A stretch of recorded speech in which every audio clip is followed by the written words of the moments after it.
Pemirsa, terima kasih pian masih bersama kami. Berita selanjutnya menghabarakan, Badan Pengawas Pemilihan Umum Provinsi Kalimantan Selatan menggelar bimbingan teknis penyelesaian sengketa proses pemilihan umum se-Kalimantan Selatan di Hotel NASA Banjarmasin.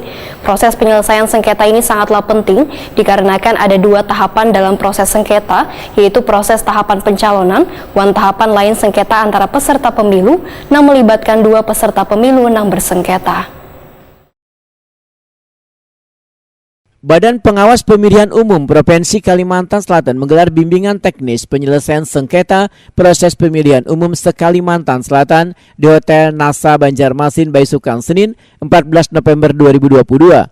Bimbingan teknis ini dibuka Ketua Bawaslu Kalimantan Selatan Azhari Dani SHMH, yang dihadiri pula Komisioner Bawaslu Kalimantan Selatan Aris Mardiono, Ahmad Mulis wan Nurholis Majid. Ketua Bawaslu Kalimantan Selatan Azhari Dani SHMH Wahitakuni Primatipi memedahkan bimbingan teknis penyelesaian sengketa proses pemilu ini diberikan pada seberatan Bawaslu Kabupaten Kota serta koordinator bidang penyelesaian sengketa beserta staf yang nantinya secara teknis membantu proses penyelesaian sengketa.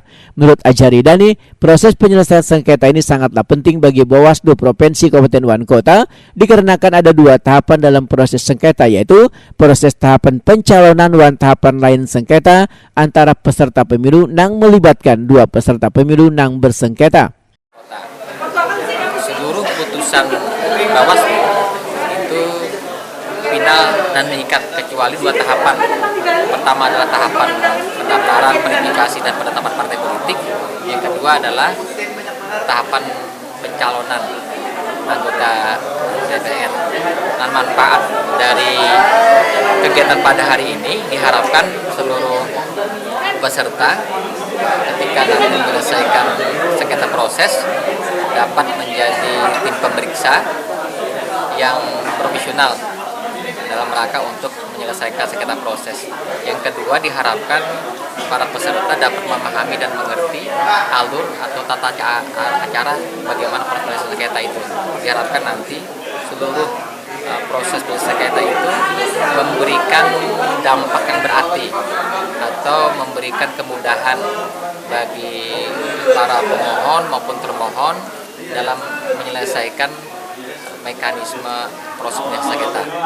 Azhari Dani menyatakan kerawanan yang terjadi dalam sengketa ini adalah ketika mekanisme kada bisa ditempuh sebagaimana PKPU kemudian KPU menggugurkan hak konstitusional parpol, maka partai politik bisa memohonkan kepada Bawaslu untuk dikembalikan atau direhabilitasi hak konstitusionalnya, sedangkan proses pemeriksaannya dilakukan selama 12 hari kerja.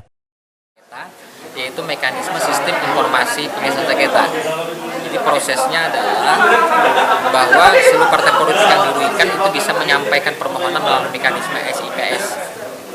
Karena proses sengketa ini dilaksanakan pasca putusan KPU yang merugikan peserta pemilu 3 hari. Ya, setelah putusan itu dapat dilaporkan kepada Bawaslu. Nah, dalam rangka untuk mempermudah itu, maka kemudian SIPS itu dapat memberikan sesuatu atau kontribusi bagi pemahaman partai politik supaya partai politik mudah dalam menyampaikan permohonan sampai proses pelaksanaan sampai nanti tiba pada waktunya mereka melihat proses pengumuman atau putusan yang dikeluarkan oleh Badan Pengawas Pemilu. Azhari Dani menambahkan tugas dari Bawaslu adalah melakukan pencegahan di setiap tahapan pemilu supaya kada terjadi sengketa.